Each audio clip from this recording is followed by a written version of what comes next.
Let's talk about some questionable, sketchy, and downright cash grab business ventures that the Kardashians have done. There's so many, let's get into it. Let's start with Kylie's $360 Kylie Cosmetics brush set that are really just average brushes that she tried to make you pay that much for, that you could get for so much less. Kim Kardashian built an empire out of curated angles and product launches. But now, some of her loudest brand bets are stalling, consolidating, or quietly shutting down. And that matters beyond tabloid snark. This is about the limits of celebrity capital, the economics of beauty, and what happens when a star's halo meets hard retail math. First, a headline map. Dash stores are closed. KKW Beauty was once sold to Coty and later became part of a complicated corporate web. And Skin by Kim, which launched with clinical polish, was wound down and consolidated under SKIMS after Coty divested. Meanwhile, SKIMS itself soars. Those moves form a mixed ledger that tells a bigger story about celebrity-led businesses in 2025. Let's start historically. Dash was the sisters' first retail bet, brick-and-mortar boutiques that dotted Los Angeles, Miami, and New York. The stores made for great reality TV content, but the retail model is brutal. The Hollywood Reporter and TMZ covered the stores' closures and flagged practical problems: rents, staffing, security incidents, and the reality that celebrity foot traffic doesn't always translate to sustainable retail economics. Dash closed not in a single scandal, but as a slow, strategic retrenchment. Fast forward to KKW Beauty. The early days were headlines and champagne. Coty bought a stake in Kim's beauty business, a move that validated KKW's promise and put the line on a global distribution map. Industry outlets like Allure and WWD covered the deal as a milestone, and it was, in a sense, a vote of confidence from corporate beauty. But corporate deals are not endorsements of forever. They're partnerships with performance expectations. Which brings us to SKKN by Kim. Launched in 2022, SKKN was marketed as a premium, clinically inspired skincare range. Coverage from Global Cosmetics News and Yahoo highlighted the brand's sleek packaging and steep pricing. Yet, just a few years later, it was being wound down, with Skims acquiring full control and Coty divesting. Reuters reported the sale and framed it as part of Coty's broader financial reshuffling and Skims' intent to consolidate beauty under a single umbrella. That arc is instructive. Launch, hype, scale challenge, consolidation. Why did this happen? The simplest answer is that celebrity trust buys trial, but not always loyalty. When the product requires significant price commitment and the category demands visible, repeatable results, a celebrity face is only part of the equation. SKKN's high price point regimens narrowed its customer base, and trade outlets flagged that sticker shock was real. If your market strategy can't build repeat buyers, you're selling to a cohort that eventually runs out. Another factor? Crowded category dynamics. Beauty is saturated with clinical lines, indie cult brands, and established dermatology names. SKKN's aesthetic was clinical, but its formulations didn't clearly differentiate enough to justify the premium for general consumers. Observers pointed out that marketing leaned on Kim's persona and visuals rather than on demonstrable ingredient science, a risky posture when customers increasingly demand evidence and dermatologist endorsements. Then there's the investor lens. When a public company like Coty takes a stake, it brings scale, but also expectations. Coty's divestment and the transfer of skin assets to Skims represent a corporate judgment. The brand did not meet expectations for standalone growth under that structure. Reuters noted Coty's divestment was part of its broader financial strategy, not just a single brand issue. But the optics for Skin were clear, a strategic retreat. If we're being blunt, this is a governance problem. Celebrity-led brands sometimes compress launch timetables to capture buzz, but the infrastructure for long-term brand building, supply chains, clinical testing, repeat purchase funnels requires patient capital and disciplined metrics. When corporate partners demand quarterly results, the celebrity brand can get squeezed between hype and hard numbers. That squeeze often forces consolidation or sale. Contrast Skims. Kim's shapewear line solved a real consumer pain point with inclusive sizing, smart pricing tiers, and a strong e-commerce funnel. Publications like WWD and Business of Fashion charted Skims' rapid fundraising and valuation growth, evidence that product-market fit, when present, trumps celebrity. Skims' success shows Kim's capacity to create a category leader when the product proposition is clear and execution is sharp. That comparison is illuminating. Skims is a lesson in focus and category identification. KKW/Skin shows the risks of jumping into crowded, evidence-driven categories without a differentiated technical moat. Celebrity drops can ignite curiosity. They rarely replace the need for R&D and clinical validation in beauty. The market rewards compounders, not just launchers. Let's look at consumer psychology. Fandom buys early.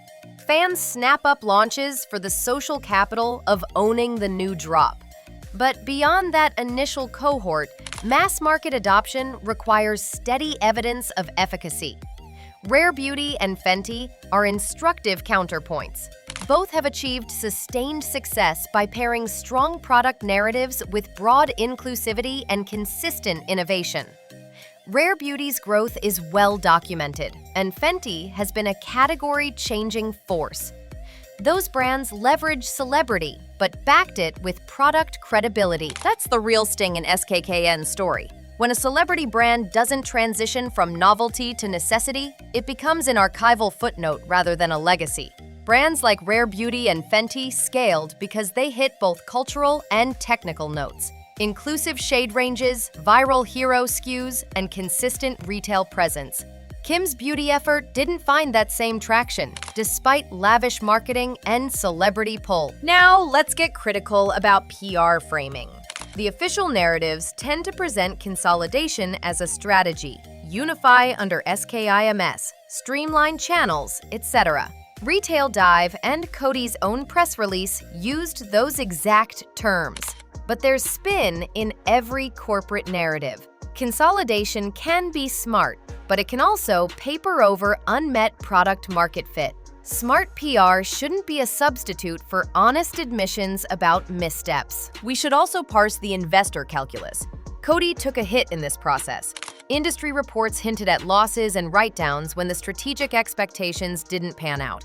That signals to other investors that a celebrity name alone isn't a reliable multiplier for beauty investments. Institutional capital requires repeatable unit economics, and a celebrity founder must deliver evidence that fame converts to profits sustainably. Let's not paint Kim as reckless. The KKW sale to Coty was a significant liquidity event and a validation of the brand's initial traction. Forbes and Fashion Network covered the deal, which unlocked capital and attention. But public companies are different beasts. Partnerships demand operational maturity beyond viral drops. The contradiction is simple. Being great at media doesn't automatically make you excellent at enterprise-scale operations. Another angle, the celebrity portfolio problem. Managing fashion, beauty, media appearances, TV shows, and budding legal studies is a lot. Diversification is smart for risk mitigation, but it also dilutes leadership bandwidth. Skims thrived under focused investment and a clear product roadmap. SKKN may have suffered from diffuse attention and overambitious scope. Celebrity founders may need to choose depth over breadth more often. Now consider market signaling. Celebrity brand failures make headlines, but they also correct the market. Over the last decade, venture capital and corporate buyers got comfortable assigning large valuations to celebrity IP without demanding rigorous KPIs. The Skin episode may nudge investors to push for stronger evidence before cutting big checks. That correction could be healthy for long-term industry health. Let's drill down on pricing strategy critique. Luxury skincare must justify price with either superior performance, exclusivity, or unique tech. SKKN's price points were high, and the brand's messages emphasized aesthetic minimalism and ritual, but not always the kind of third-party verification that convinces dermatology-savvy buyers. In a time when consumer skepticism is rising, that gap is fatal. Operationally, celebrity brands often outsource heavy lifting. They license manufacturing, partner with third parties, and focus on messaging. That can work, but it requires governance muscle and product leadership to ensure consistency. When the founder is a persona more than an operator, oversight risks slip. Some of SKKN's shortcomings trace to these structural trade-offs between delegation and quality control. Another required note: celebrity ventures can still be long-term plays. Consolidation under SKIMS is not necessarily the end. It can be a reorganization that preserves IP and learns from mistakes. Retail Dive and Forbes reported that Skims plans to expand into cosmetics and skincare, suggesting a possible relaunch under a stronger infrastructure.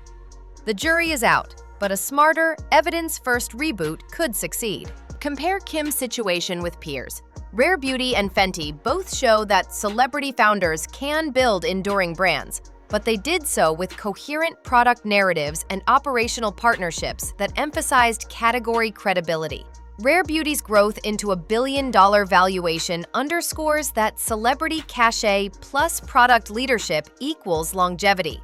That comparison highlights where SKKN came up short. From a consumer perspective, the lesson is simple. Don't buy celebrity hype blind. Look for evidence, check ingredient transparency, and wait for sustained reviews. Celebrity influence accelerates trends, but true value reveals itself over time. A product that goes viral on launch day must still deliver results 6 months later to earn a repeat purchase. SKKN's life cycle shows how the reverse can happen. Buzz, then attrition. From an investor perspective, demand metrics matter more than follower counts. Investors should demand repeat purchase rates, churn figures, and clinical validation before writing big checks. The SKKN story is a reminder that marketing horsepower must be matched by metrics. If not, paying multiples for celebrity DNA is risky. For creators and entrepreneurs, the caution is operational discipline. Launching is easy. Scaling is brutal. The industry merits patient iteration, smart pricing, and clinical partnerships. Celebrity founders have an edge in initial reach, but they must invest in the boring stuff: supply chain resilience, QC, and customer service to survive beyond the headline cycle. Let's acknowledge nuance.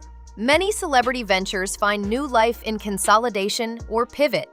Assets like SKKN's formulations, packaging IP, and marketing insights can seed future products under SKIMS if the team commits to better science and smarter price ladders. Consolidation isn't always failure. It's sometimes a second act. The key is learning, not spinning. The celebrity brand cycle thrives on novelty, but novelty without continuity finds a short shelf life. That economic reality is non-negotiable in beauty and fashion. Let's expand on the competitive landscape because context makes criticism fairer. The beauty sector is not just crowded, it's also capital-intensive. Brands need steady R&D budgets, shelf space relationships with major retailers, and robust DTC logistics. When a celebrity enters this fray, they can outsource manufacturing and lean on partners for distribution. But those partnerships demand transparency and traction. Without these pillars, even a famous founder can't maintain momentum. Consider the distribution strategy more closely. SKIMS built an efficient e-commerce operation and a reliable direct-to-consumer funnel. SKKN's distribution plan, by contrast, relied more heavily on prestige positioning and less on tested omni-channel presence. That gap in distribution approach means fewer touchpoints for repeat purchases and a heavier reliance on marketing funnels to sustain demand, a fragile arrangement in a post-pandemic retail world. A deeper dive into product development reveals another snag: the difference between formulation credibility and marketing cred. Consumers increasingly scrutinize labels and research active ingredients. When a brand emphasizes ritual and aesthetic over transparent efficacy data, skeptical consumers and professional reviewers call that out. SKKN's aesthetic-first approach was beautiful to look at, but beauty consumers increasingly want proof, not just polish. Let's talk about marketing velocity versus operational capacity. Celebrity brands can spin up massive campaigns quickly, but scaling operations to meet demand is the harder work. Over-promising and under-delivering is a formula for early churn. For SKKN, a big launch followed by supply or fulfillment strains could sour customer experiences rapidly. That operational friction kills lifetime value and ruins repeat purchase dynamics.